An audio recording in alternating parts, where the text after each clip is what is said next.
আমি যে ভিডিওটা পোস্ট করেছিলাম যে 20 বছর পুরনো ব্যাট, সেটা রিপেয়ার করা কমপ্লিট।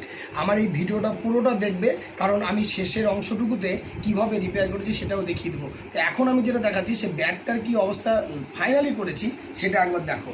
এই যে ব্যাট, এই যে ব্যাটটা একদম টেপিং করে পুরো একদম রেডি। তো আমি জাস্ট এটা দেখাচ্ছি। এই যে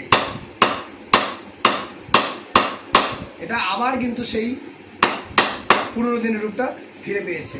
তো ভিডিওটা কেমন লাগলো, আর ব্যাটটা যারা যারা চেনো তারা কিন্তু অবশ্যই কমেন্ট করবে।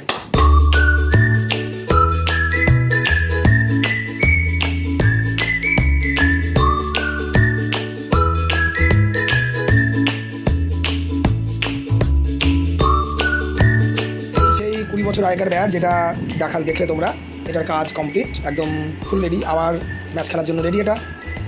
তো দেখা যাক আবার কিছুদিন চলুক এটা এইভাবেই দীর্ঘদিন ধরে চলছে।